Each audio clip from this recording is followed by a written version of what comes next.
Tá, ok, obrigado. Posso falar sem microfone? Eu tenho um problema, né? Eu sou italiano. Se ocupa uma das mãos, já passa a ter problemas terríveis. Na realidade, eu vou falar um pouco sobre a importância da ficção científica na escola. Só que antes eu queria fazer uma introdução prévia para vocês entenderem por que a escola está com problema. Não, acho que dá para enxergar. Dá. Tranquilo. Em primeiro lugar, bom, eu sou professor desde os 18 anos de idade. Estou com 67, o que leva a duas grandes vantagens. Uma, que eu não tive problema para estacionar aqui no chão. Os manobristas levam o carro porque tem necessidades especiais. Inclusive, ela falou para carimbar depois do papelzinho. A outra é que o Estatuto do Idoso prevalece sobre o da criança e do adolescente, e agora eu posso bater nos meus alunos. Gostei dessa. Um dia você chega lá. Posso mandar os meus? Pode me chamar, eu encomendo, eu vou lá. Na realidade, eu já dei aula desde criança de 6 anos, dei aula de física e química para criança de 6 anos, e já dei aula na pós-graduação para médico psiquiatra. Quer dizer, eu varri todo o leque. Mas por uma questão muito mais financeira do que outra coisa, a maior parte das minhas aulas foi em cursinho. No ano eu preparei 100.400 alunos para o vestibular. 100.400 que sempre me fizeram questionar, por que tem cursinho? Outra pergunta, por que cargas d'água alguém faz 5 anos de direito na faculdade e depois tem que fazer cursinho para passar pelo exame da ordem? Nossa. Não adianta, senão não passa. E olha, cara que fez faculdade no Lago São Francisco, hein? Ô, louco. Não é que ele fez na Unisquina, não. Ele fez no Lago São Francisco. Na realidade, eu sempre me questionei e sempre tive essa dúvida. Eu fazia a coisa certa, meus alunos aprendiam comigo, falavam, onde foi que eu acertei? O que eu estou fazendo de certo que está dando errado? Acontece que desde criança eu tenho um hobby. Computadores. Eu projetei meu primeiro robô quando eu tinha 9 anos de idade. 1951. E 52. E na realidade, aliás, inspirada adivinha por quem? Arthur Clarke. Eu li As Areias de Marte, de Arthur Clarke, tinha 9 anos. Foi a experiência mais envolvente da minha vida. Na hora que eu comecei a ler aquele livro, eu descobri um mundo completamente diferente. Foi, sabe, devorei o livro de vez em quando e falei, é muito bom, e mergulhava de novo. Com 67 anos, só tive essa sensação 3 vezes.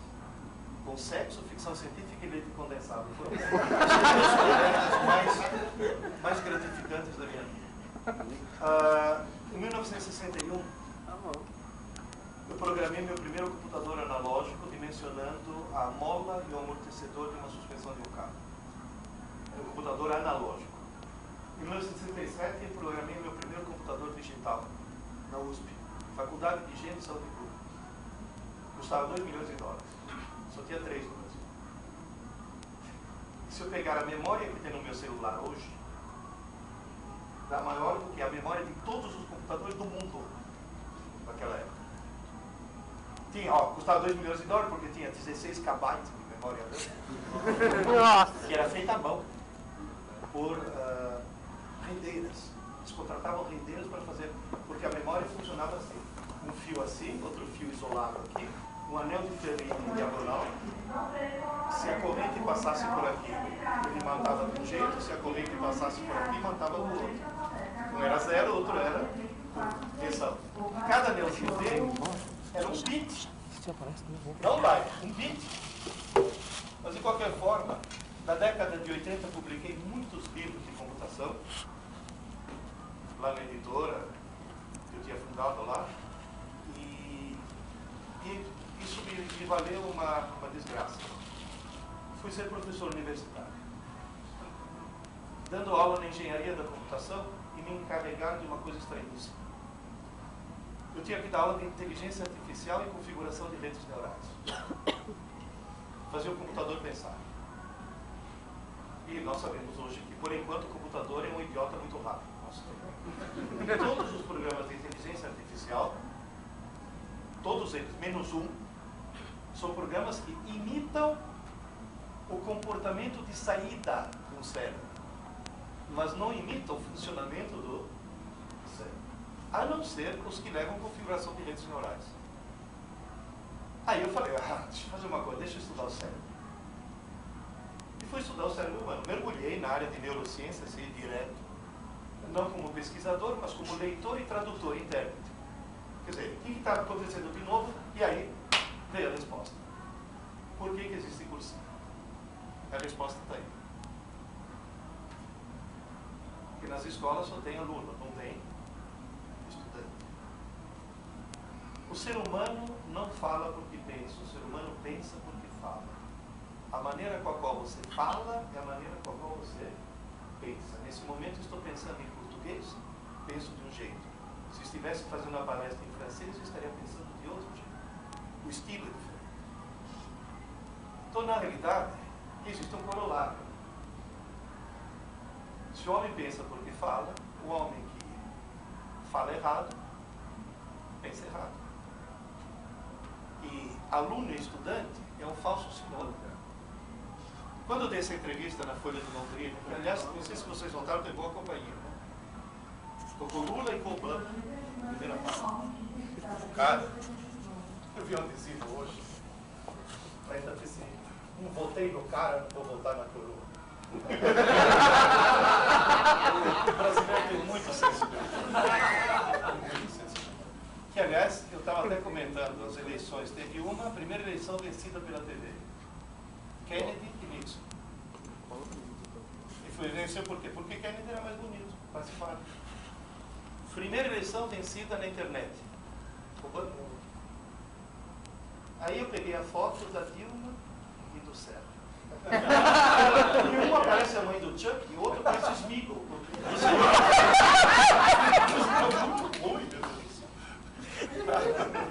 Está grave o negócio. Mas, na realidade, quando eu dei essa entrevista, pegaram essa frase e colocaram na primeira página. Né? O Brasil tem milhões de alunos e pouquíssimos estudantes. E eu perguntei para a jornalista, por que você escolheu essa frase? Ele falou, porque é uma frase de efeito. Todo mundo acha que aluno e estudante seja a mesma coisa. Eu falei, não. Aluno é alguém que assiste aula, estudante é alguém que estuda. Provavelmente aquele que não passou no exame da OAB, durante 5 anos foi aluno. Em nenhum momento ele foi estudante. Esse que é o grande problema. Assistir aula é coletivo e passivo. É o que vocês estão fazendo agora. É como se eu estivesse dando uma aula. É coletivo e passivo. Estudar é solitário e ativo. Ninguém estuda se não tiver uma caneta e papel. Sempre escrever. E outra coisa, as neurociências já mostraram que se alguém escreve, vai para cá. Se você digitar, vai para a gavedoria. Tem que escrever. Existe um método de análise chamado PET, Positive Emission Tomography. O cidadão toma um açúcar, que é o que o cérebro mais consome, um açúcar radioativo. Essa radioatividade, ela solta partículas beta+, ou seja, elétrons positivos, antimatéria. Óbvio que o cérebro está coalhado de elétrons negativos, e quando um elétron positivo encontra um elétron negativo, eles se aniquilam e emitem 2 fótons gama, um para cada lado. Tem que ser um para cada lado, conservação da quantidade de movimento. O camarada é mantido fixo no meio de um detetor circular. Aí ele toma esse açúcar e depois de um certo tempo manda o cara ler o texto. O hemisfério esquerdo tem mais atividade do que o hemisfério direito, sai mais daqui do que daqui.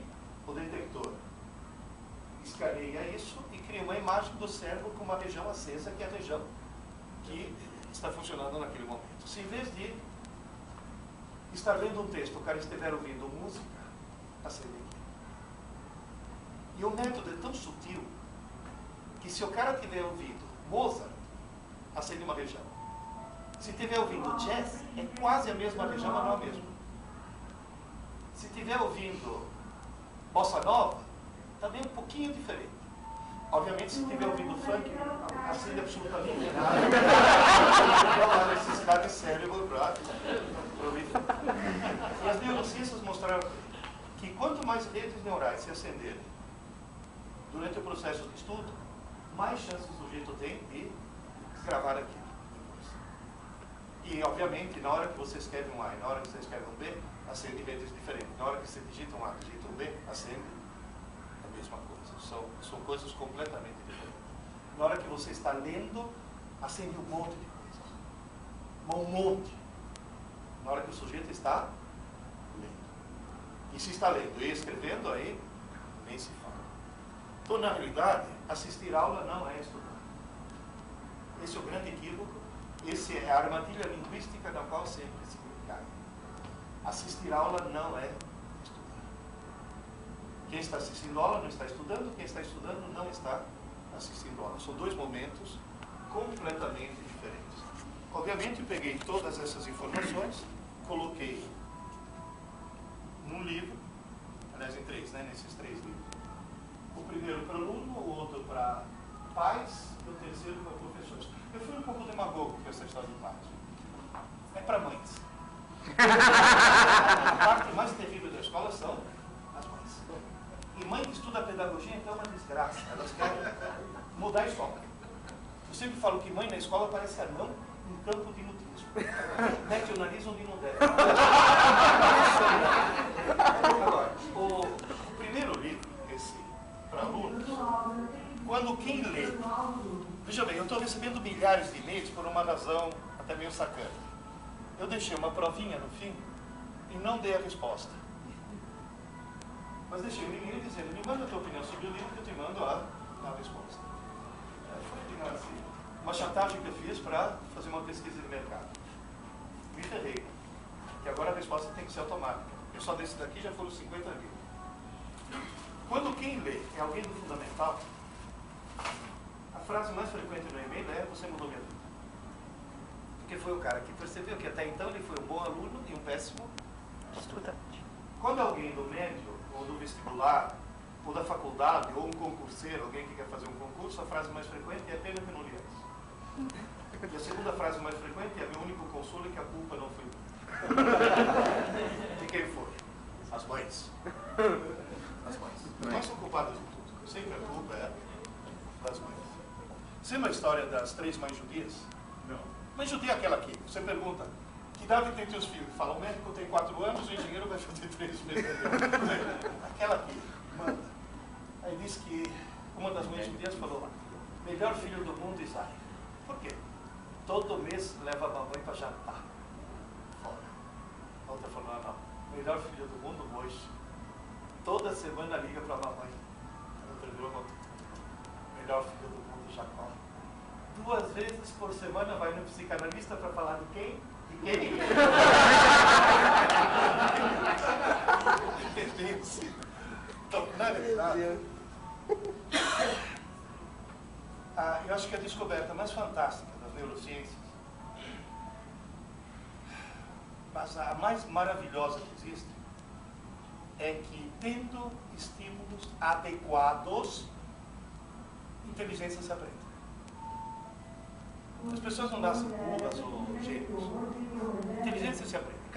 Existe uma escada chamada escada da inteligência. Cada um pode estar num degrau diferente, mas todo dia todo mundo pode subir um degrau. Inteligência se aprende e o Ministério da Educação do Brasil não está fazendo absolutamente nada para aumentar a inteligência dos alunos brasileiros.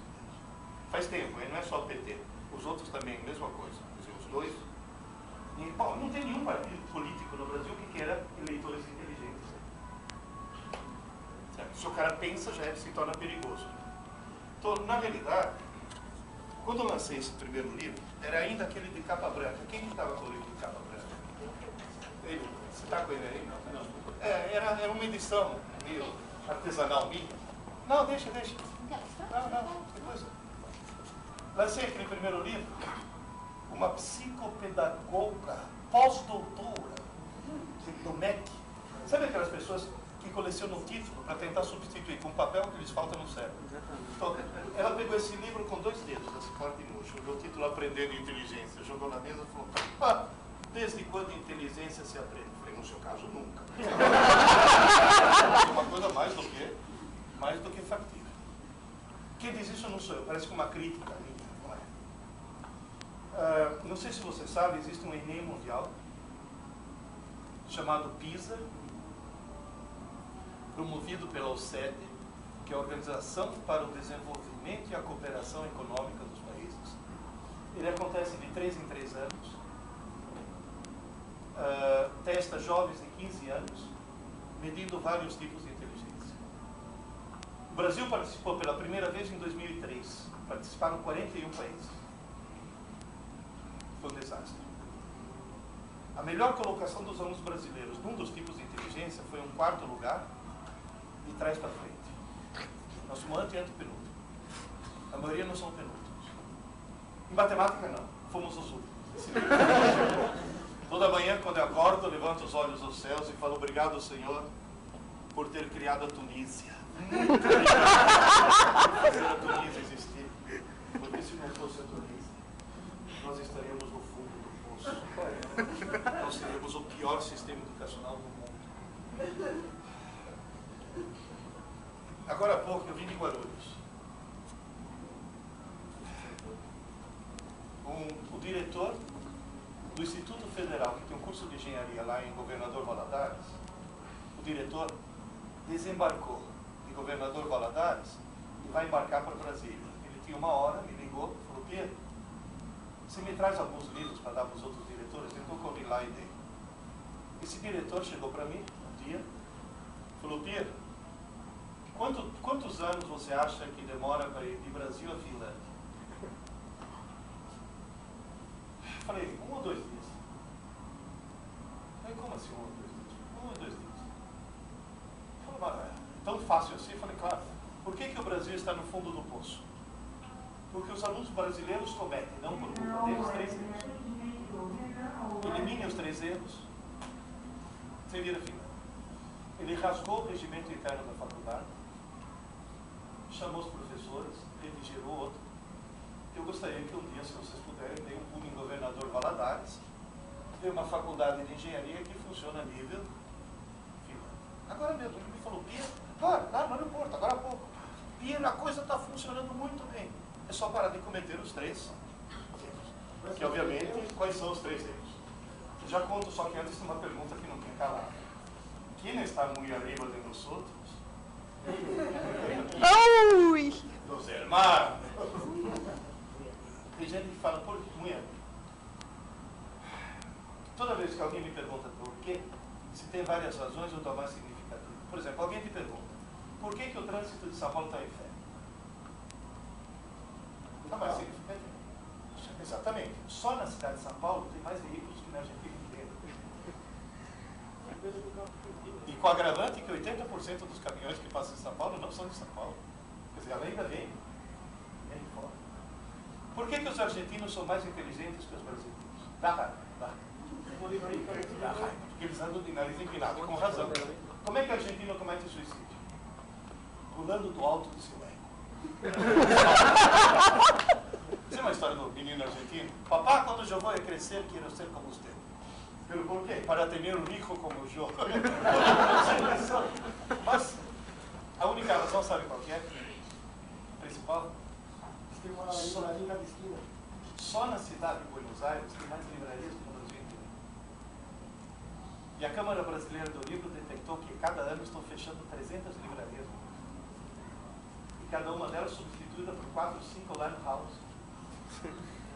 Por isso que eu tenho um pouco raiva dessa campanha de inclusão digital. Eu falo, não, antes tem que ter inclusão cultural.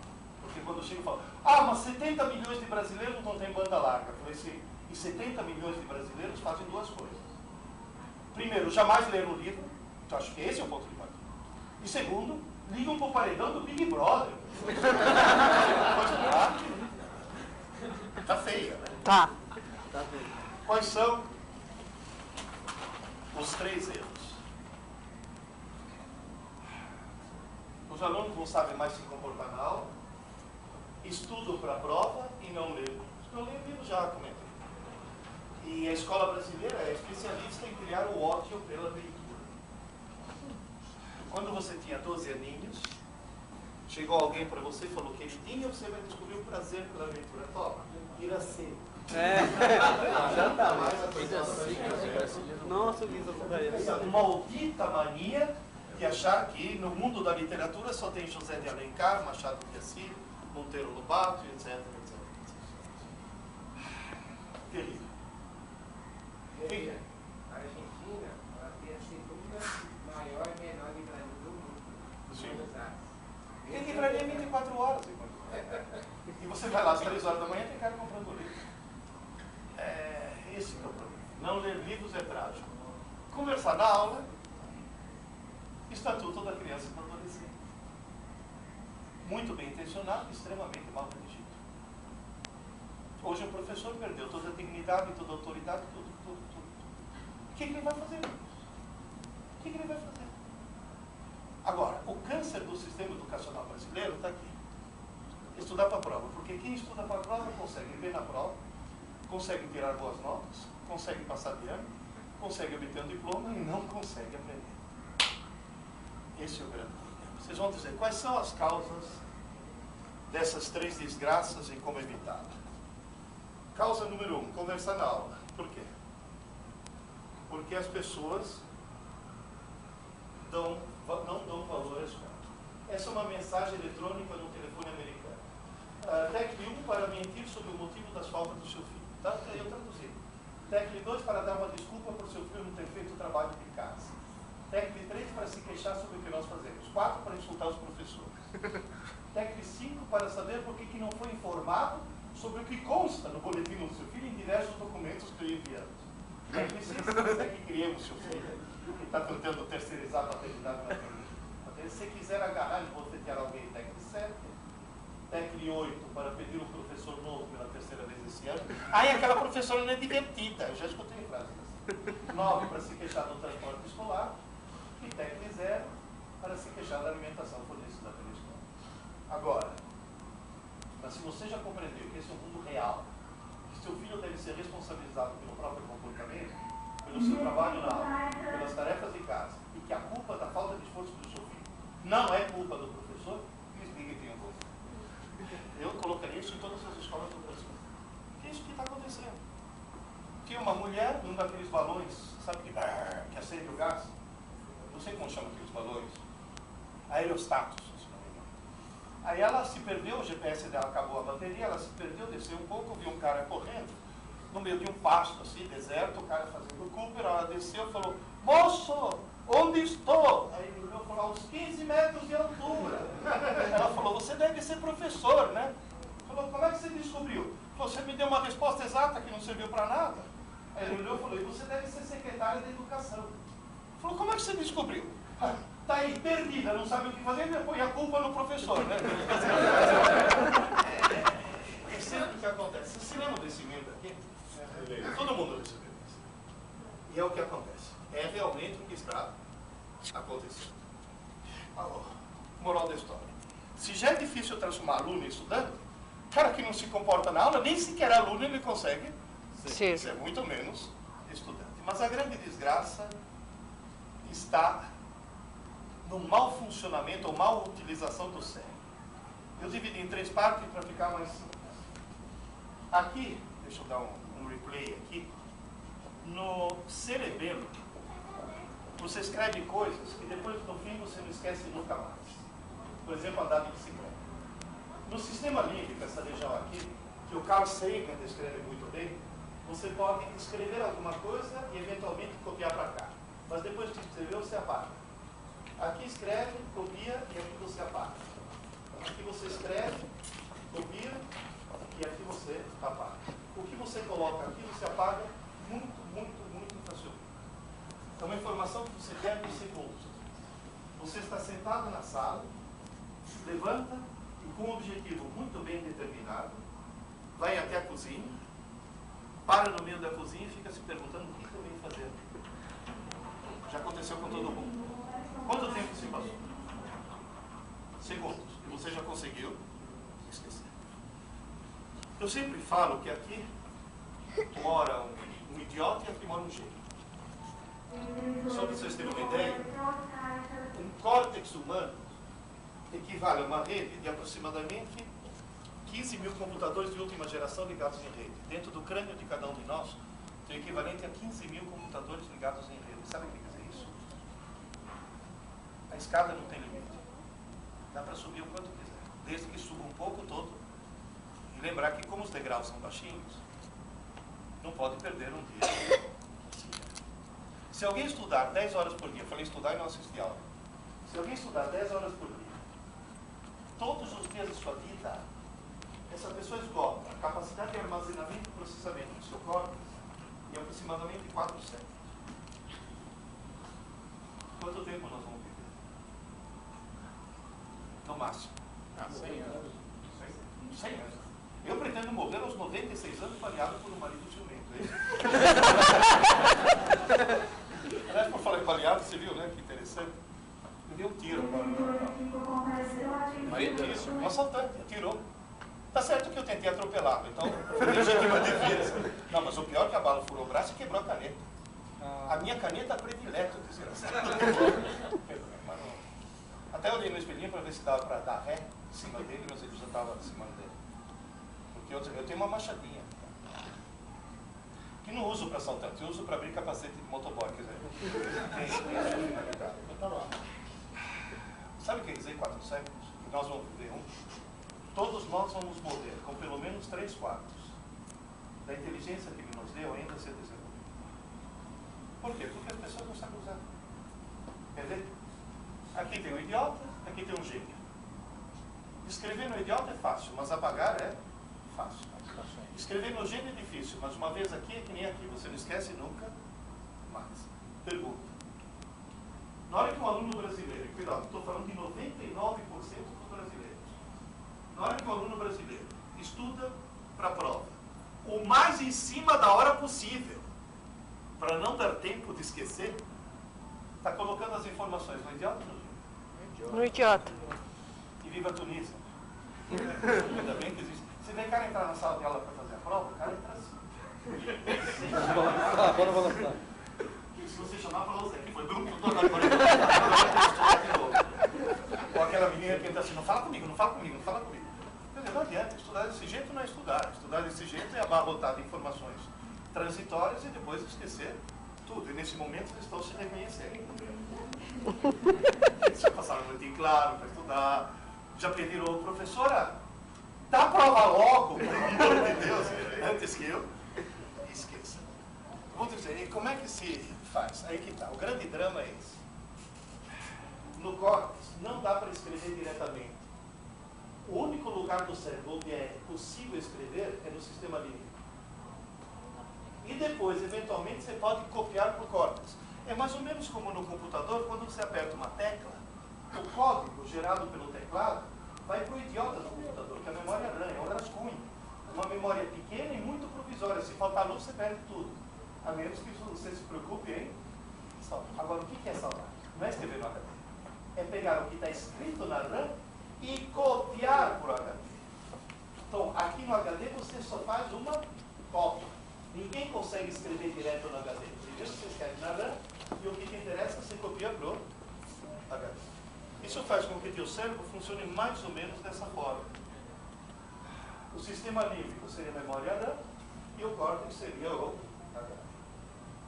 E agora vem a pergunta. E por que todo mundo faz a coisa errada? Porque é muito fácil colocar coisas na RAM. E as pessoas se confundem. É tão fácil que a pessoa acha que se apossou daquilo. Vocês dois prestem bastante atenção, é que vocês estão em tempo de se salvar. Na realidade, entrar na RAM é facílimo. Mas algum tempo depois, lixo. A entrada é muito fácil. A saída é muito fácil. Quanto tempo depois? Pode ser segundos, pode ser minutos, pode ser até horas.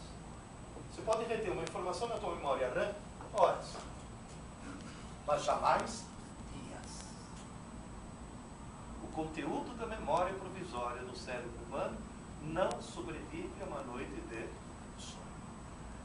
jamais dias. Você, e por que não dá para escrever diretamente no HD? Quer ver? Deixa eu mostrar. Antes de tudo, vamos fazer uma experiência. Fechem os olhos. Pode fechar que eu não vou fazer nada.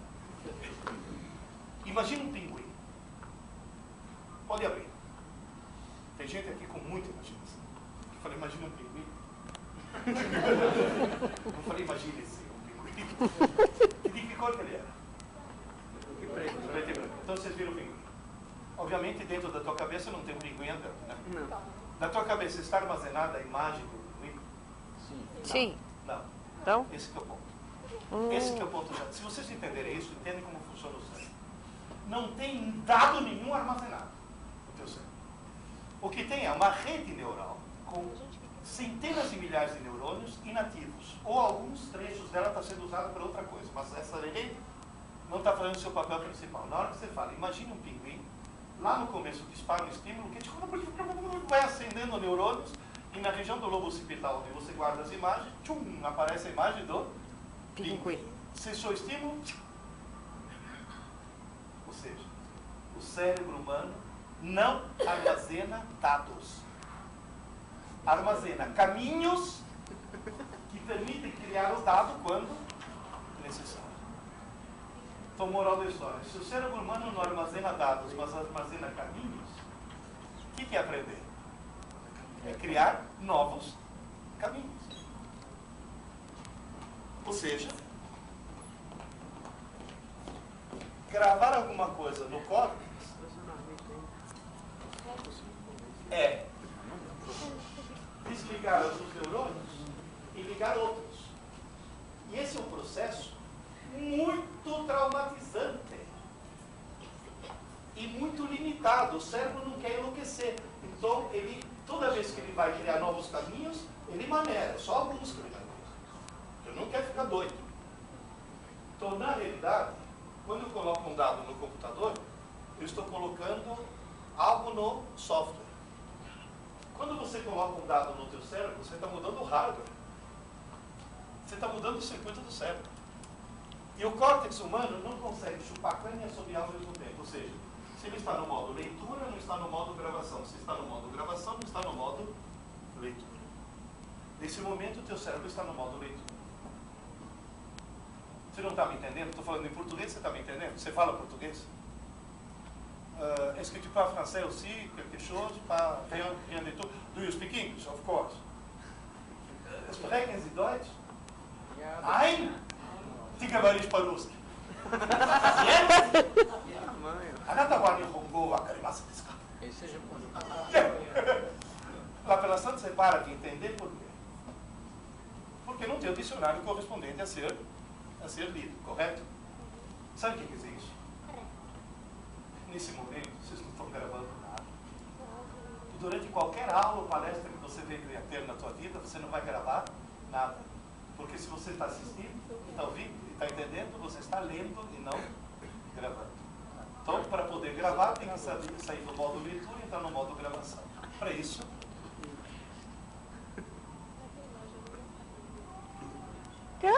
Não, a pessoa está dormindo. Todas as informações que entram no teu cérebro durante o dia, entram no rascunho. É só que se escreve. Quando o rascunho está entupido, a reação é sono. Sono não é corpo cansado. O corpo não sente sono. Se alguém já foi dormir com o corpo muito cansado por ter feito muita atividade física, já deve ter reparado que é até difícil dormir. Sono não é corpo cansado, é cérebro entupido. É o cérebro falando, ó, pelo amor de Deus. Vai dormir, que eu preciso fazer manutenção. Aí você dorme. Se você medir a atividade elétrica do teu cérebro durante a noite, você vai ver que conforme você vai adormecendo, a atividade elétrica cai quase a zero, chamado sono profundo ou sono sem sono. Nesse momento você tem o QI de um alcachofre em coma. É chamado sono REM. REM vem de Rapid Eye Movement, movimento rápido dos olhos. Se você olhar embaixo da pálpebra, a pessoa está dormindo, de repente, você começa a ver o globo ocular se movendo muito rapidamente. Nesse momento a pessoa está sonhando, está tendo um sonho absolutamente desconexo, sem sentido nenhum. Tanto é que se você acordar a pessoa e falar, você está sonhando? Tá, o quê? Não tem o que lembrar. É porque esse sonho desconexo, sabe o que é? É o ruído que o cérebro faz porque está desligando neurônios e ligando outros. Está mudando o circuito. E durante a noite tem que acontecer pelo menos 6 episódios REM. Sabe o que quer dizer isso? Principalmente crianças tem que dormir pelo menos 8 horas toda noite. Se eles acordam às 6 da manhã, 10 horas, cama. Tá claro isso? Infelizmente, hoje na escola brasileira, principalmente entre os adolescentes, nós temos muita gente que está se imbecilizando até 3 horas da manhã no IBCE.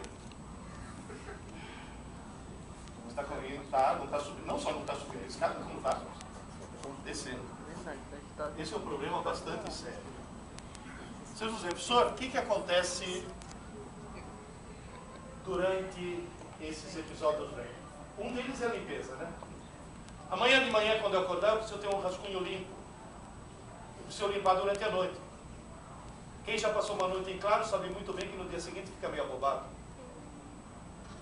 Não tem rascunho suficiente. Agora, não limpa tudo. Tem uma pequena parte que é salva. Durante o dia você recebe muita informação. A maior parte vai para o lixo. E uma pequena parte é gravada no HD, no córtex. E o que você consegue gravar no córtex durante a noite, você não esquece nunca. Como é que se adquire conhecimento? Pouco a pouco. Eu já vi gente desrespeitando o seu próprio cérebro. O cara se forma, trabalha durante 2 anos e meio que nem um louco, fazendo hora extra, economizando no lanche, economizando na condução e guardando dinheiro, guardando dinheiro, guardando dinheiro, guardando dinheiro. Depois de 2 anos e meio, pede demissão. Com esse dinheirinho, ele se sustenta durante 6 meses, estudando 10, 12 horas por dia para prestar um concurso. Não vai lograr nada. Se esse mesmo cara, durante esses 3 anos, tivesse estudado 1 hora por dia, teria muito mais sucesso. Porque é degrau por, é pouco a pouco. Gota a gota. Como loira toma iogurte. Tinha que ter uma loira. Por que loira toma iogurte com conta-gotas? Porque na embalagem está escrito consumir até setembro de 2010.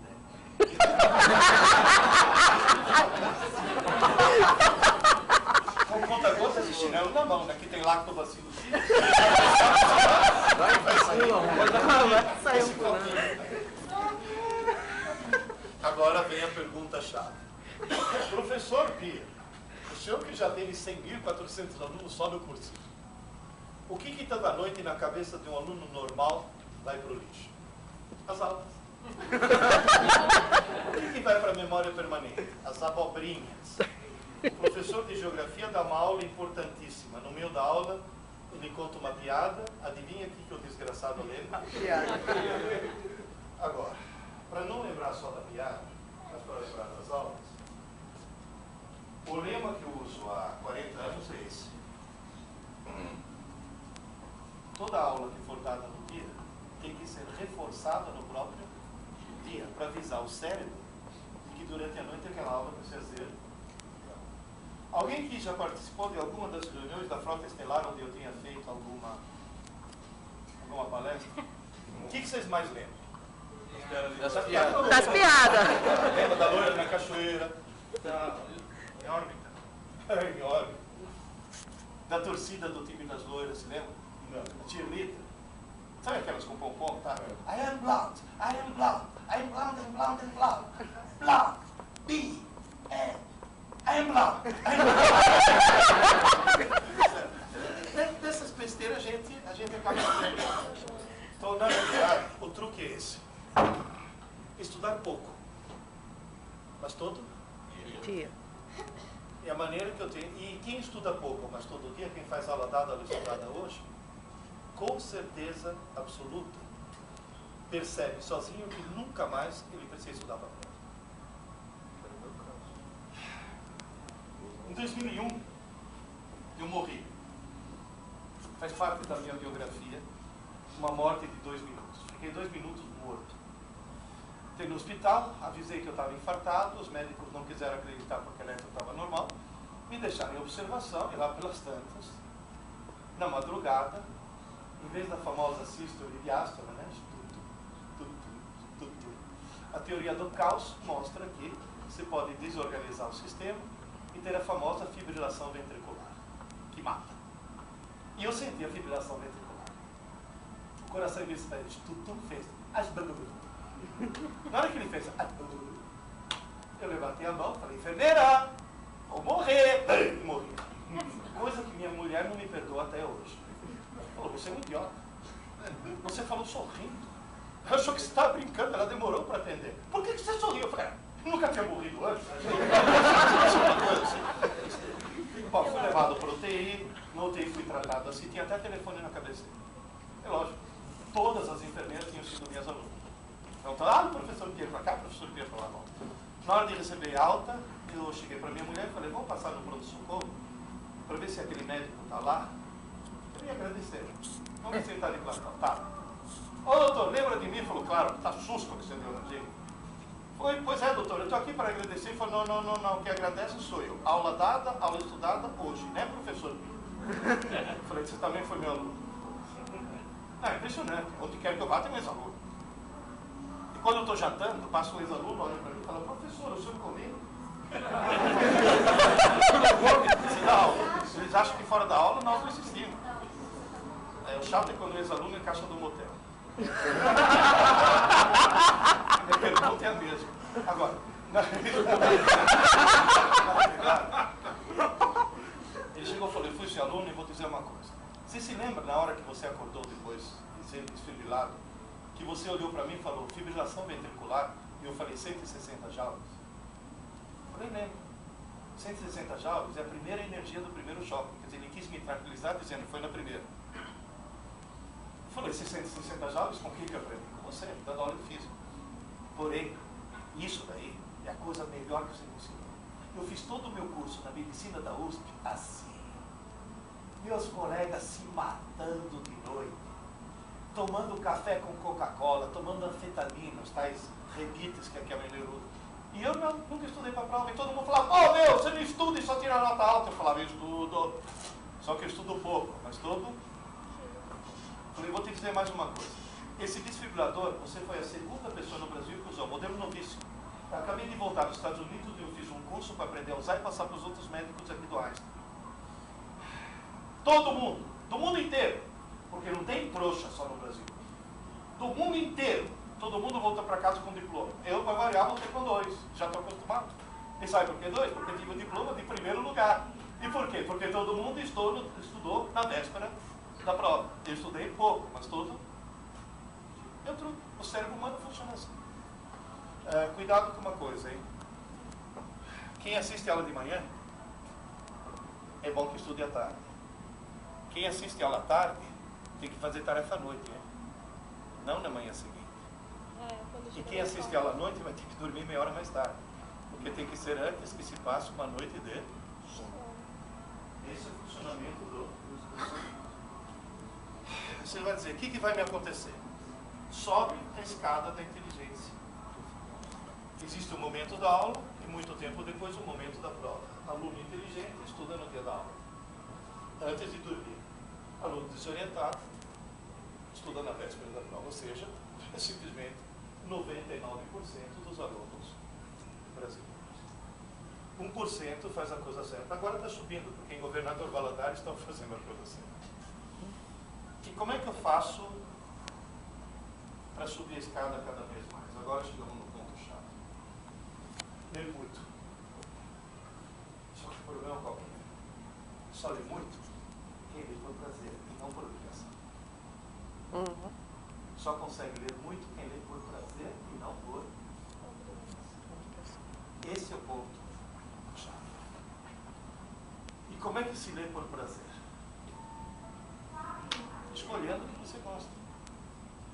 Teve um professor do Objetivo Júnior, há 20 anos atrás, ele indicou para os alunos do Fundamental 2, como livro-texto, a trilogia da fundação do Isaac Asimov.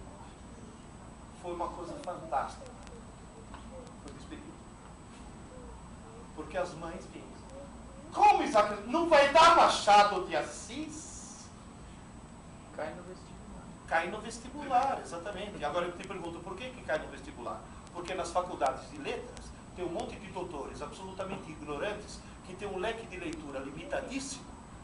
Eu não entendo alguém que entre numa faculdade de letras e não tenha lido Fahrenheit 451 do Ray Bradbury, que é a maior declaração de amor aos livros que já foi escrita na história da humanidade. Eu não entendo alguém que não leia Moby Dick, do meu ver. Não, tem que ler o quê? Senhora! Memórias de um sargento das milícias. Os coitados não lê. Primeiro, eu sempre falo para os professores de literatura, comece com Harry Potter, ou até Crepúsculo. Você chega em Machado de Assis. Agora, começa com Machado de Assis, que não vai chegar em lugar nenhum. Porque justamente aí, Crepúsculo TT.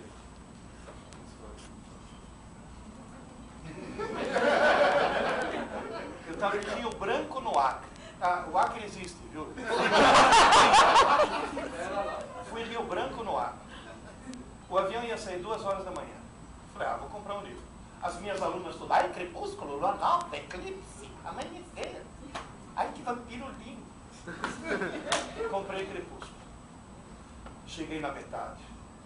Não, falei, não, esse vampiro é muito mole. Tem que matar logo essa desgraçada. A tal da Bela parece adolescente de malhação.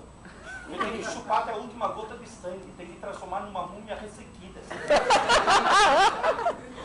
Teve uma aluna que me cobrou. Você não vai terminar? Eu falei, o dia que eu menstruar. Nem porque a cromossomo XY consegue terminar um livro desse. Mas, gosta, leia. É esse que é o ponto. Não escolha pelos outros. Desculpa, fazer um pouquinho faltando aí. Você falou que na faculdade de engenharia, claro, à noite, estudar a aula dada. Certo? O que você recomendaria? Tipo assim. Então, já me encomendei. Certo, mas sabe o que eles fazem? A direção topou fazer a experiência e está funcionando maravilhosamente bem. Em vez de dar 5 aulas por noite, eles dão apenas 4. Cada professor que dá uma das 4 aulas entrega na secretaria 5 testes. A secretaria monta uma prova de 20 testes. A 5ª aula é fazer a prova, toda noite. E nessa prova que eles fazem toda noite, portanto, recapitulando as 4 aulas, eles têm o direito a consultar as anotações. Então o camarada anota como se estivesse fazendo uma cola, porque ele está... Então ele presta, primeiro, o máximo de atenção, e, segundo lugar, ele faz aula dada, aula estudada. Só que em vez de estudar para a prova, ele estuda na prova. Quer dizer, a prova passa a ser um momento de estudo. Está dando um resultado fantástico. Mas a universidade tem que ser suficientemente corajosa e inteligente para montar um esquema desse. Ou você vai fazer o que eu fiz. Meu curso de física na USP, eu fiz à noite. De dia eu tinha mulher e filho para sustentar. E eu ia dormir meia hora mais tarde. Mas aí você usa o celular. Como é que você fazia no ambiente? É um ambiente. Eu sentava, felizmente estava todo mundo dormindo, ninguém me enchendo o saco. Eu pegava lá e sempre estudei. Quando eu cheguei no Brasil, eu sabia falar bom dia, obrigado, alfinete, só. Era todo o meu vocabulário. Eu aprendi português, por incrível que pareça, lendo e escrevendo, não falando. Porque eu cheguei em dezembro e a escola começava em março. Nesses 4 meses, 3 meses, eu descobri no porão da casa que meu pai tinha alugado uma coleção de seleções. Português, não entendia nada. Aí eu comecei a ler aquelas piadas de uma linha, sabe? Depois evolui. Voltei para o começo, comecei a ler de 3 linhas. No fim, entrei na escola, já sabia. Eu não sabia falar, mas já entendia. Aí um belo dia vi todo mundo alvoroçado. Uma bagunça. Falei, nossa, os nativos estão irrequietos. Aí vi todo mundo escrevendo com uma letra muito miúda, em pedacinhos de papel muito pequenos. Falei, deve ser um ritual religioso.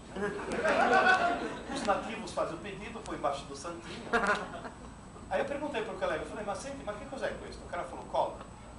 Que coisa é cola? Ele falou, para consultar durante a prova. Eu falei, ele professor, ele deixa? Ele falou, não. Mas, em Roma, faça como os romanos. Eu preparei minha cola. Eu preparei uma cola sanfona. A 4 cores. Na primeira página da cola tinha índice.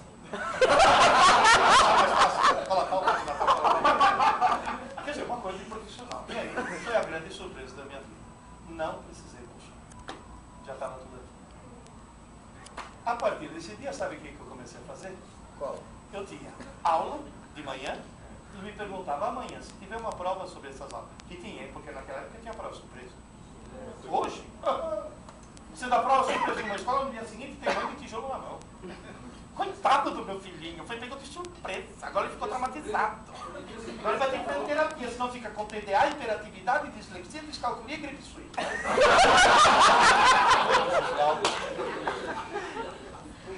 Aí o que eu fazia? Preparava a cola e eu jogava numa gaveta. Nunca levei para a escola. Sem querer eu fazia aula dada, aula estudada. Então você vai dizer, nessa meia hora, o que eu faço? Prepara a cola. Você faz de conta que aquelas aulas vão cair no dia seguinte, então você prepara o resumo. E sempre escrever. Sempre. Então, na realidade, a leitura é fundamental. O próprio Isaac Asimov, é isso que eu gostaria de contar para vocês, é o seguinte. Tem um livro dele, que se não me engano, foi publicado pela Nova Fronteira. E foi a grande... Um dia eu vou fazer um estudo psiquiátrico sobre o tipo de musiquinha que cada um coloca no celular. Falando isso, eu esqueci de desligar o vídeo. Deixa eu desligar. O Isaac Asimov, a editora Nova Fronteira, ela foi a grande editora de ficção científica nesse tempo. Não sei por que eles pararam de publicar coisas tão maravilhosas. Agora, em compensação, tem meu filho na editora que está publicando coisas, está publicando Fim da Infância. Na realidade, o Isaac Asimov escreveu um artigo. Eu tomei a liberdade de, citando, ampliar um pouco o artigo. Vidraça e Vidraça. A ideia é mais ou menos o seguinte. Perguntaram para ele, Asimov, você é um homem inteligentíssimo, você escreve de forma maravilhosa, e aí vem a pergunta idiota. Por que você nunca fez alta literatura? Aí ele dá o seguinte exemplo, diz, imagina que você tem uma parede atrás da qual está ocorrendo uma história interessantíssima, e você quer saber como é a história. O autor do livro é alguém que abre uma janela, põe um vidro e permite que você possa assistir a história. Então existem dois tipos de autores. O que coloca um vitral todo colorido, cheio de formas, coisas, e o que coloca uma vidraça absolutamente transparente. O que coloca o vitral é aquele que fica se deleitando com as sinédrias, as metáforas, as alegorias, os quiasmas, os paradoxos, né? Enche de figuras de linguagem, faz, como por exemplo Proust, daquele À la recherche du temps perdu, acho que aqui era Em Busca do Tempo Perdido, assim, que ele simplesmente molha um biscoito no chá e na hora que ele come o biscoito, o aroma faz voltar toda a infância dele. Então simplesmente o cara escreveu uma biografia em cima do biscoito. Aliás, só uma curiosidade. Todos os sentidos do corpo humano passam pelo sistema límbico, menos o olfato. É o único que vai direto para o córtex.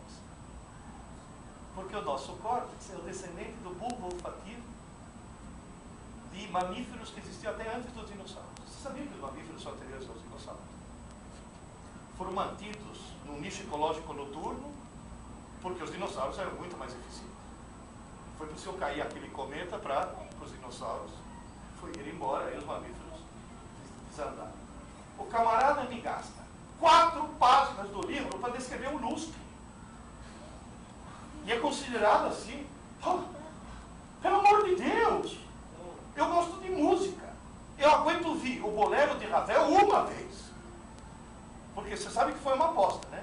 Ravel falou, em cima de uma frase musical, sou capaz de fazer uma música que dura não sei quantos minutos. Falei, questão de orquestração. E fez aquela...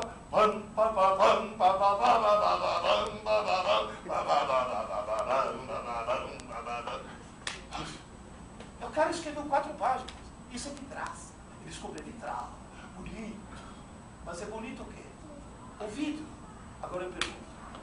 E a história? Que história tem Dom Casmurro, meu Deus do céu? O Diário de um Corno, pelo amor de Deus!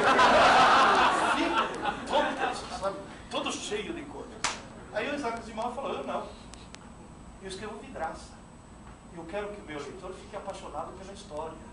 Não pelo estilo com o qual eu estou escrevendo. Eu quero que o meu leitor goste da história. Qual é o melhor livro do mundo? É aquele que você lê e esquece que está lendo no meio do caminho. Você está lendo o livro e você entra tanto na história que você esquece que naquele momento você está lendo. Você cria uma realidade alternativa dentro do teu cérebro. Ou seja, é um livro bem escrito. Existem alguns autores que conseguem fazer as duas coisas, raríssimos. Um deles é Melville, Moby Dick. Mas são raríssimos. Normalmente ou é vitral ou é vidraça. Agora, qual é o mais gostoso de se ler? Vidraça. O que dão nas escolas? Vitral. E com isso o filme, né? Com isso o filme. Com isso o filme. Sim, porque inclusive dão em hora errada, de maneira errada. Mas isso desde sempre, nunca pense em usar. Você usou a palavra certa. Pensar implica na existência de um cérebro. Brasília está cheio de pedagogas acéfalas. Se bate na cabeça dela, você escuta. Estou falando sério, uma coisa assim impressionante. O eco se propaga no vago. O eco se propaga no vago. Pois é. É uma coisa tão óbvia e ninguém... É óbvio. Mas nem sempre o óbvio é o que prevalece. Eu sempre falo para os meus alunos, falo, queridos, um idiota no meio de idiotas pensa que é normal. Portanto, a coisa mais perigosa que existe é olhar em volta e falar, mas todo mundo faz isso. Esse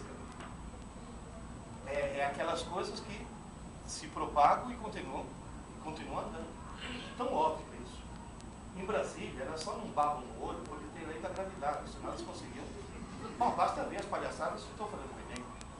O Enem é uma palhaçada. O Enem é a coisa mais ridícula que alguém tentou inventar na vida. O Enem é um exame. Não pode usar para vestibular, porque vestibular é concurso. O concurso não pode usar exame. Exame serve para verificar a aprendizagem. Concurso serve para discriminar candidatos. São duas coisas completamente diferentes. Eles têm uns conceitos assim. Olha, eu vou encerrar só contando uma última história. Bom, de qualquer forma, todo mundo entendeu a história. Então, você quer que alguém se torne mais inteligente, faz esse alguém gostar dele. Nas escolas, eu sempre pergunto, quem é que adora ler, levanta a mão. 5%. 5%. Aí eu pergunto, o que são esses 5% que levantaram a mão? Seres humanos. E quem não levantou a mão? É um verme rastejante no lodo da ignorância. E no fim eu faço uma pergunta. Falo, pelo amor de Deus, quem levantou a mão, a partir de hoje, adote um verme. Faz um verme gostar De ler. E como é que se faz gostar de ler? Simplesmente permitindo a escolha. Olha, eu tenho uma história que já me ouviram falar 1000 vezes, eu vou repetir. Meu filho Adriano, com 15 anos, chegou para mim e falou, pai, eu estou preocupado porque eu não gosto de ler, eu odeio. Falei, agora quem está preocupado sou eu. Falou, pai, você lê muito, né? Falei, eu leio muito. Todas as minhas irmãs leem muito. Falei, todas as suas irmãs adoram. Todos os meus irmãos também leem muito. Falei, todos os seus irmãos adoram. Ô pai, eu sou o único que não lê? O único da família que não lê? Será que eu vou ficar burro? Falei, não, meu filho, você já é. Quem não lê é uma besta. É uma técnica que eu uso para aumentar a autoestima. Ô pai, mas eu já li um livro. Com 15 anos ele tinha lido um único livro. Algumas semanas depois eu fui ler. Se fosse o primeiro livro da minha vida, ainda bem que foi Arthur Clarke. Eu seria semi-analfabeto até hoje. Eu nunca vi uma coisa tão horrível. Eu olhava para aquilo e falava, meu Deus do céu, quem escreveu isso? Só pode ser uma freirinha que fuma maconha. Era um livro sobre as crises místico-religiosas de Magalinha. Uma galinha, tendo crises místico-religiosas. Não, e não só isso, no meio do livro, por uma escada de luz, descia o arcanjo galo. Uma desgraçada velha, que arcanjo galo é delírio treme. Rosa, aranha no travesseiro, arcanjo galo, faz parte do quadro. Adriano, não estou pedindo para você ler um livro, estou pedindo para você descobrir o prazer de ler. Ele falou, como? Falei, sim, foram escritos milhões de livros no mundo, foi escrito para você. Ele falou, qual? Falei, não sei. Porque cada um tem. Falei, como é que eu descubro? Falei, simples. Comece a ler um livro qualquer. Está chato? Para e começa outro. Ele falou, para. Tua tarefa não é ler o livro. Tua tarefa é descobrir o teu. E se está chato, não é teu livro. E a escola não fala, para e começa outro. O que a escola fala? Continua. Vai ganhar a prova. Tá. Aí você vai tirar data. Aí o cara lê o resumo. E se outro tiver chato? Para e começa outro. Falei, dá uma chance para o autor. Não para no primeiro capítulo, mesmo que esteja chato. Vai até o segundo. Se o segundo estiver chato, não é teu livro. Às vezes, assim, por exemplo, Crepúsculo está cumprindo a sua função. Harry Potter cumpriu a sua função. Paulo Coelho, até Paulo Coelho está cumprindo a sua função. Não adianta. Você sabia que de cada 4 leitores que tem no Brasil, 1 é homem, 3 são mulheres? Ele não faz esse ar assim, porque você vai ler o que elas estão lendo. Sabe? A importância do tarô no orgasmo da psicoastróloga. Esotéricos sexuais, sabe? Na realidade, o Adriano foi fazendo isso, até que na 8ª tentativa, ele encontrou o Hobbit, do Tolkien. E até me falou, pai, eu nunca achei que ele ia começar esse livro, porque comecei, pai, 10 anões liderados por um feiticeiro, que vão procurar um baixinho de pé peludo, para roubar o tesouro de um dragão. Eu falei, não, eu tenho 15 anos, pô, não vou ler isso daí. Aí eu comecei a ler e não consegui parar. Falei, chegou de noite e perdi horas de sono para acabar o capítulo. Falei, eu já perdi noites de sono para ler o livro. Pois é, pai, o livro acabou, fiquei com saudade dos personagens. Falei, então lê a continuação. Não tem continuação? Falei, o tonto se não olhou na página 2. Continuação é o Senhor dos Anéis, né? Compra para mim. Vocês imaginam a emoção do pai que ouve seu filho sendo analfabeto? Comprei 3. Devorou. Pai, tem mais alguma coisa do gênero? Yes. Viciou, criou dependência. É a segunda dose. Falei, que tal a história do Rei Arthur, Mago Merlin, Cavaleiros da Tábua Redonda? 4 volumes das Brumas de Ava. Devorou. Pai, tem mais alguma coisa do gênero? Eu falei, vamos mudar de gênero, senão daqui a pouco você era feiticeiro. Gandalf de cajado andando pela casa. As Aventuras Completas de Sherlock Holmes. Devorou. O Fim da Infância de Arthur Clarke, que depois ele veio a reeditar, também achou que ele pegou pelo livro. Devorou. A trilogia da Fundação de Isaac Asimov. Devorou. Só para encurtar a história, eu vou fazer uma pergunta. Adriano, odiava, né? Ele odiava a maldita galinha. Não sei, nem sei. Acho que sabe, Freud explica, sabe? Sumiu o título, o autor. Eu imagino uma freirinha lá. Esqueceu da garrafa. Aconteceu uma incidente comigo. Na época que lançou o Senhor dos Anéis, eu trabalhava na Fujifilm. O pessoal sabe que eu era Trekkie, né? Ele era Spock. Vieram perguntar pra mim se eu sabia élfico. E por pirraça falava que eu sabia. Ele perguntaram o que está escrito no anel. Não, mas é muito engraçado.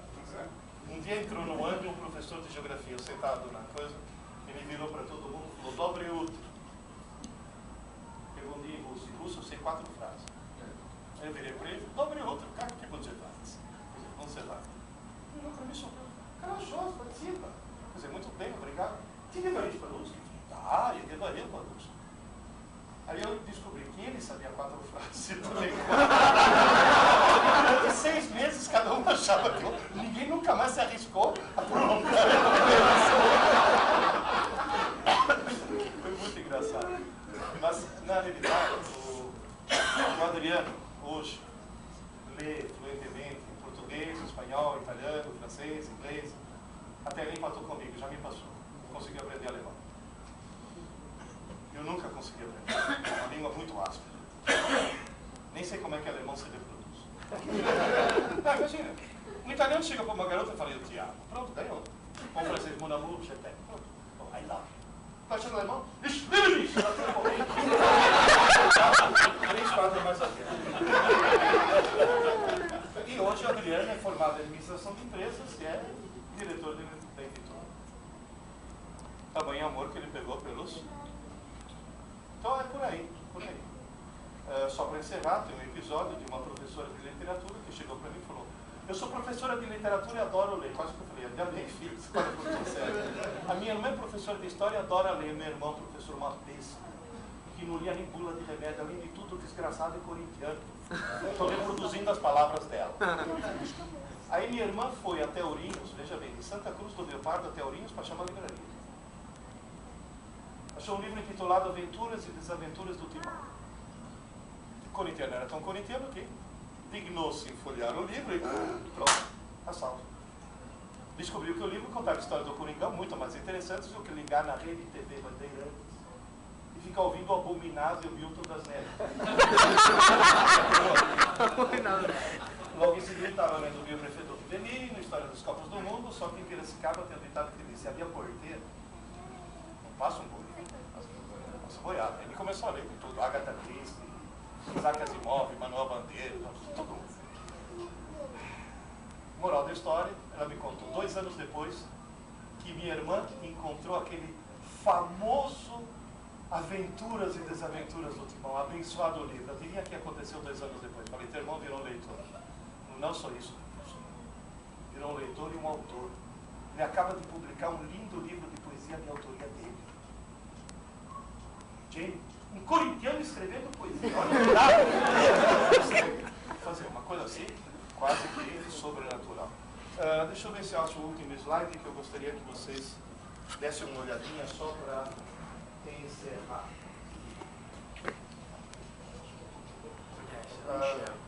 Não sei se eu destaquei ou não, acho que não. Eu vou ler rapidamente um pedacinho. Me chamo Paula, sou de Salvador, Bahia, tenho 21 anos. E, infelizmente, é uma menina que leu meu livro, achou numa livraria lá na Bahia, por acaso. Tenho 21 anos e, infelizmente, ainda não passei nos vestibulares da Federal e da Estadual com curso de Direito. Agora 6, porque até hoje não passei, estudei errado a vida toda. Desde pequena sempre fui a melhor aluna da sala. Olha essa frase, gente. Desde pequena sempre fui a melhor aluna da sala, porém, só estudei para tirar boas notas. Descobri que nunca aprendi de fato. O resultado foi o fracasso vergonhoso nos vestibulares. Eu não entendia como uma aluna nota 10 pudesse ser reprovada tantas vezes no vestibular. Eu até pedi autorização para ela para colocar esse no livro 3. Eu pergunto para vocês. A Paula foi uma boa aluna? Não. A aluna foi. Ela falou péssimo. Esse que eu ponto. E, digamos assim, a melhor maneira para subir a escada da inteligência qual é? É aprender pouca coisa, mas todo. Estudar pouco, mas todo dia. E a outra é ler. E aquela frase que nós falamos no começo, o livro é sempre melhor do que o outro. Com certeza. Faltou indicar mais um. A Princesa de Marte, que foi o que inspirou Avatar. Quando o cara foi fazer Avatar, se inspirou justamente no livro A Princesa dele. Então, na realidade, basicamente, o que nós temos que pensar é começar a alimentar com as crianças, e se alimentando a nós mesmos, com vidraça, e deixar o vitral para quando fizer faculdade. Deixa lá, estuda Machado de Assis, na faculdade de letras, se quiser fazer letras.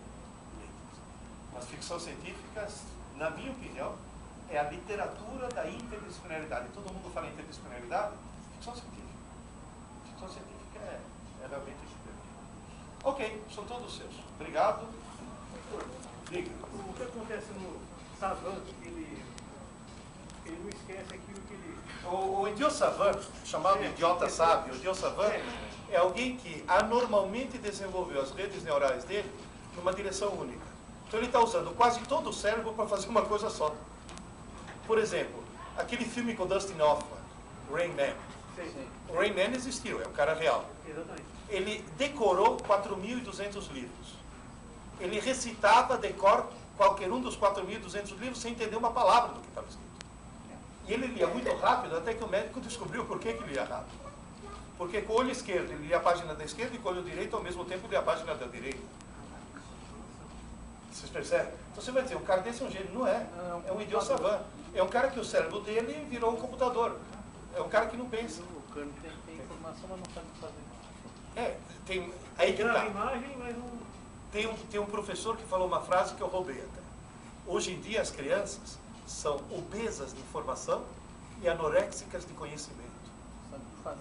Tem muita informação e pouquíssimo conhecimento. Esse é o problema. Ok, são todos seus. Desculpa eu ter demorado.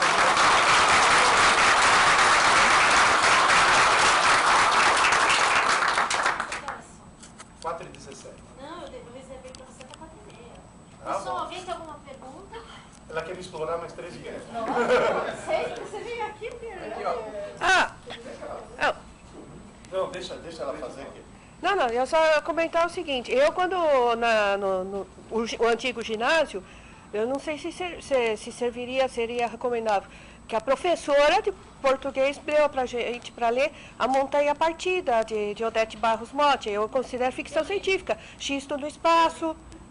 Depois, no colegial, pediram pra gente ler também, no caso, a tradução que teve, agora eu esqueci, mas foi do Ray Bradbury, que era o Homem Ilustrado. Sim. Só que eu esqueci o nome da tradução em português que eu tenho, porque o livro que eu tenho em português era em português, na época que eu li, foi Uma Sombra Passou por Aqui, mas era o Homem Ilustrado. Uma Sombra Passou por Aqui. Que, aliás, da primeira foi vez. o título que eles deram até o filme. Com o Rod Steiger. Então foi livro que a escola me passou. Você sabe que a trilogia da Fundação são 3 volumes, né? É lógico, a trilogia tem 3 volumes. Tem uma escola que resolveu fazer o seguinte, em sociologia, agora tem sociologia na escola. Então ela resolveu adotar o volume 1 no primeiro médio, o volume 2 no segundo médio, dando continuidade, e o volume 3 no terceiro médio. Adivinha o que aconteceu? Todo mundo leu os 3. No primeiro. O cara, terminaram o primeiro e falaram, não, vamos para o segundo. Terminou o segundo, vamos para o terceiro. Não conseguiram ficar. Então, na realidade, se a escola tem essa liberdade de escolher autores, teve uma professora de português que falou, eu não leio traduções. Falei, então leia no original, burra, porque Aprende idiomas. Aprende idioma. Entende? Esse tipo de restrição E naquela época se viu coisas assim, fantásticas. Eu tive aula de história num livro de um filósofo inglês, o Bertrand Russell. Aula de história com o livro de um filósofo, Bertrand Russell. Quer dizer, o mundo está por aí, tem coisas maravilhosas no mundo inteiro, tem milhões de livros maravilhosos. Começa a ler, nem que seja para ler história de vampiro, coisa desse tipo, tudo bem. Mas... Agora, o Harry Potter teve um fenômeno muito parecido com o Crepúsculo. Quem indicou não foi um professor, foi um ser humano. Ou seja, foi um colega. Que eles consideram assim, nós professores não somos outra categoria. Né? É robô que dá aula. Nós ficamos guardados dentro do armário. Então, na realidade, é fundamental isso. Saber escolher. Dar liberdade de escolha. Assim eu respondo a tua. Angra dos Reis. Professor Pia, o senhor mudou minha escola. O que foi? Meus alunos viraram leitores. Falei, que ótimo. Que técnica está usando? Aquela que você falou, do leque. Em vez de dar o livro do mês, eu abro o leque e cada um escolhe o seu. Falei, como é que você dá nota? Falou, fácil. Quem gosta muito de um livro vai na frente, explica para os outros por que eles têm que ler, porque o livro é um tesão. E quanto mais colega ele convencer, mais alta é a nota. Ou seja, o cara ganha nota de marketing, merecidíssimo. Adotou vários verbos. Agora disse que tinha um troglodita que não conseguia, ele lia um, lia outro, não gostava de nenhum. Falou, o menino tinha boa vontade, mas ele não gostava de nenhum. Aí eu ampliei o leque. E o troglodita continuou não gostando de nenhum. Aí ampliei mais ainda, e o troglodita nada. Aí eu peguei o troglodita e falei, não vou desistir do troglodita. Pegou o troglodita, levou até a biblioteca municipal, que é perto da escola, falou, filho, aqui tem milhares de livros. Todo dia você vai passar pelo menos 1 hora aqui dentro. Folheando. A hora que você achar o teu livro, porque vai ter que ter, aqui dentro tem. Você vai ler, vai fazer um trabalho sobre o livro e vai me emprestar o livro. Para que eu leia. Olha o trabalho que ela se deu, né? Para que eu leia para saber se o teu trabalho é adequado ou não. Ela falou, eu não precisei ler o livro. Ele fez um trabalho maravilhoso, ele adorou o livro. Fez um trabalho maravilhoso, eu não precisei ler o livro porque eu já tinha lido. Ele se apaixonou pelos Miseráveis, do Victor Hugo. Nossa, gente! Para adivinhar que o Neandertal ia gostar logo dos Miseráveis. Ele adorou aquilo. Então você não pode escolher pelos outros, você nem sequer suspeita o que o outro pode gostar. Por isso que tem que abrir o leque. E, se possível, vidraça e vamos parar um pouco com o vitral. Né? Fala. Pergunta, né? Em primeiro lugar, por que o pessoal de ficção científica é tão, vamos dizer, dado como nerd, doido, esquisito, não tem namorada, nunca fez sexo na vida e tal. Pessoal de fora. Verdade. Na realidade não é um livro, um manual, né? Vai ensinar muita gente. Vários livros que eu já li, até Duna, as Reviras de Duna, entra muito, não sei discriminação nenhuma, mas entra muito judeu já no meio da história. Eu estou vendo que está acontecendo uma onda disso daí. O que está acontecendo? Bom, são duas coisas. Primeiro, por que a ficção científica é considerada literatura de segunda linha? Porque os críticos de literatura fizeram letras. E quem faz letras não conseguiu aprender física, matemática e química, jamais vai gostar de ficção científica. Ou seja, eles não têm... Não, mas estou falando sério. Tem, por exemplo, o livro do Arthur Clarke. Você fala, putz, o cara conseguiu transformar a órbita circular em órbita elíptica. Agora ele vai se salvar, não vai bater naquele pico. Entende? Dá para um cara que só leu Machado de Assis, ele vai ter órbita elíptica, elipse. É uma figura de linguagem? Não. Você entende? Quer dizer, em primeiro lugar, porque as pessoas não têm formação suficiente para entender a ficção científica como deveria. O Orson Scott Card, ele uma vez conversando, ele veio ao Brasil, né? Conversando comigo, ele falou o seguinte: Pierre, o cara faz faculdade de letras e é como se fosse um mecânico que recebe um monte de ferramentas para desmontar uma máquina. Ou seja, quando ele faz análise literária, ele está desmontando um texto, fazendo aquela análise. Então, ele recebeu uma chave de fenda que funciona em parafusos que tem uma fenda. A ficção científica é uma máquina que de repente tem um parafuso de cabeça sextavado. E ele tem a chave de fenda. Qual é a reação dele? Ele jamais vai admitir, eu estou com a ferramenta inadequada. Ele vai dizer, isto não é um parafuso. Então o camarada lê ficção científica e diz, isto não é literatura. Por quê? Porque ele não soube analisar aquilo com as ferramentas adequadas. Entende? Ele vai se recusar, vai dizer, isso não é um parafuso. Então esse é um dos grandes problemas que tem. Com relação aos judeus, os judeus são, acho que um dos poucos povos do mundo que adoram um livro.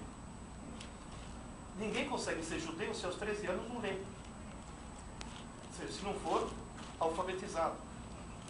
O Bar Mitzvah, a cerimônia do Bar Mitzvah é simplesmente o cara ir para a sinagoga, pegar um texto em hebraico e ler. Então, digamos assim, a leitura é muito, muito valorizada.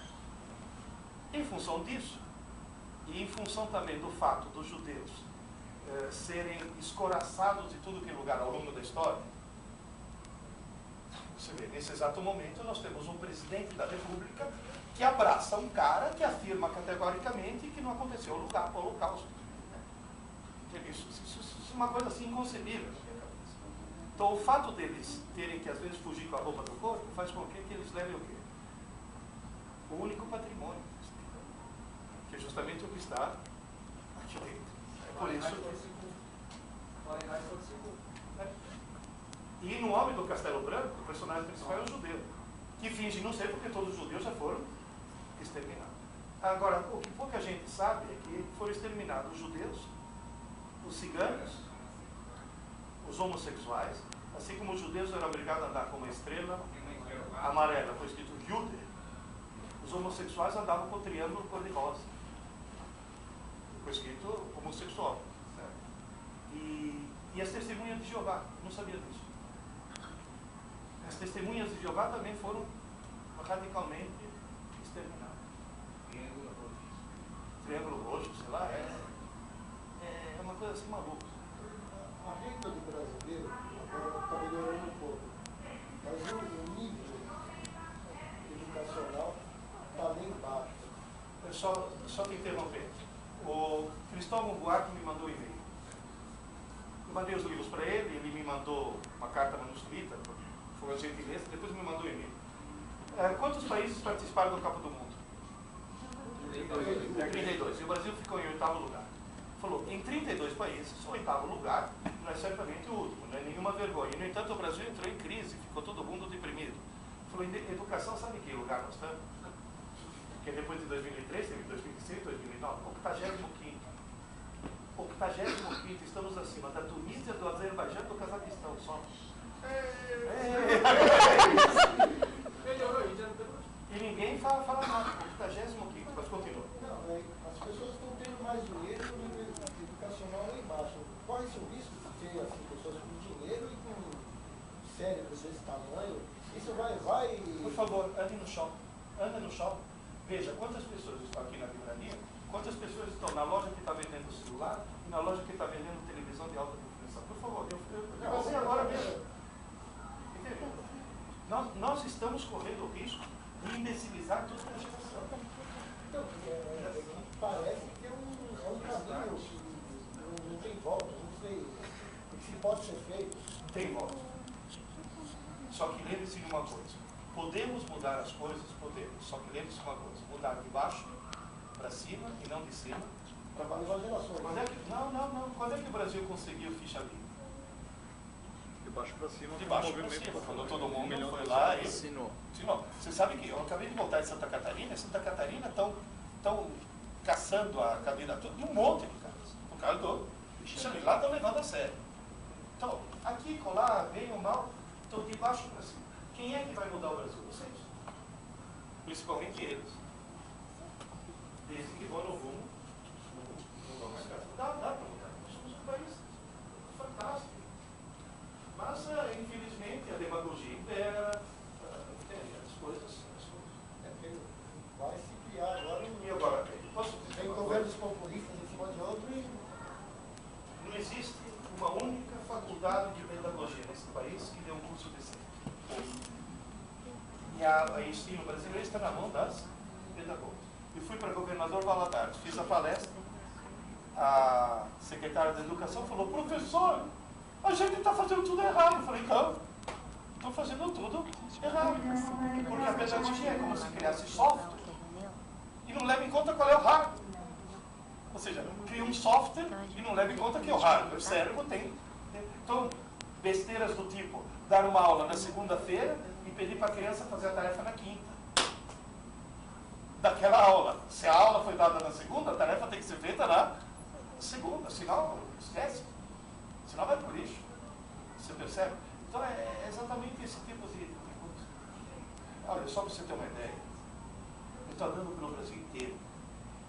Estou viajando que nem um louco.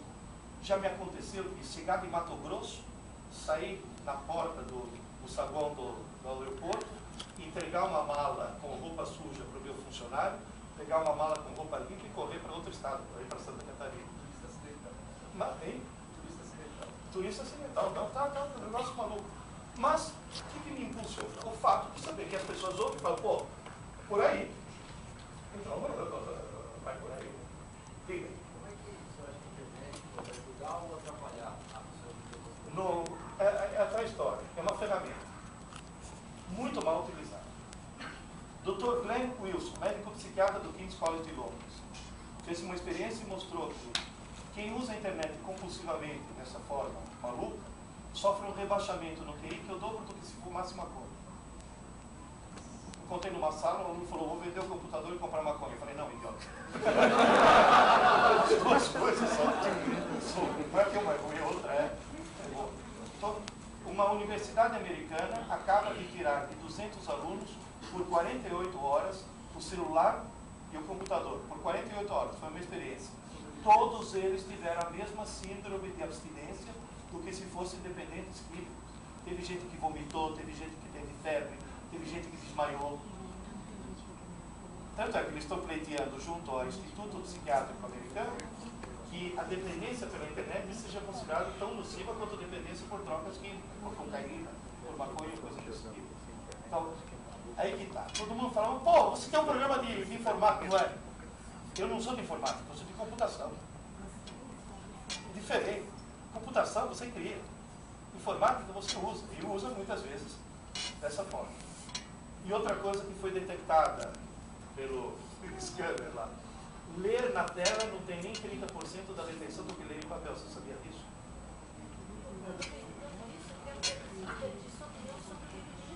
Então, aí que está. Quando o teu olho vê luz emitida, ele processa aqui no lobo occipital de um jeito. Quando ele vê luz refletida, ele processa de outro jeito. Só para você ter uma ideia, eu fiz uma experiência. Peguei uma página e coloquei no WordPad, no bloco de notas, aquele que não tem corretor ortográfico. Nessa página eu coloquei intencionalmente 30 erros. Erro de digitação, erro gramatical. Coloquei 30 erros. Erro de ortografia. Eu peguei fiz a experiência com alguns professores lá do ano. Dei 20 minutos para achar os erros. Alguns deles no computador e outros impressos em papel. Quem tentou fazer a revisão em papel, em média, eles acharam 25 erros dos 30. Quem fez a revisão na tela, não chegou a 10. Foi 9 e pouco. Quando eu terminei meu primeiro livro, falei, eu olhei, passei página por página. Falei, pronto. Agora eu vou imprimir. A hora que eu imprimi, eu olhei e falei, ou seja, o que aconteceu? Só para vocês terem uma ideia da diferença entre luz emitida e luz refletida. Nesse exato momento, o ponto branco no computador, se você pegar, molhar a mão, jogar algumas gotinhas de água na tela, para fazer papel de lente, pegar ainda uma lupa e olhar, você vai ver que onde está o ponto branco, na realidade não tem nada de branco. Tem 3 pontos acejos, um vermelho, um verde e um azul violeta. Red, green e blue, RGB. Somados, dão o branco. Se você pegar e misturar tinta com as cores básicas da reflexão, que são CMYK, cian, magenta e yellow, em vez de dar o branco, dá o preto. As cores fundamentais são diferentes. Põe uma foto tua na internet. Quantos dpi são em uma boa foto? 300. Uma boa foto. Com 75 dpi já sai uma foto ótima. Na tela. Agora imprima essa mesma foto. Fala, mas que porcaria. Por quê? Porque para imprimir precisa ter uns 600 dpi. São diferentes.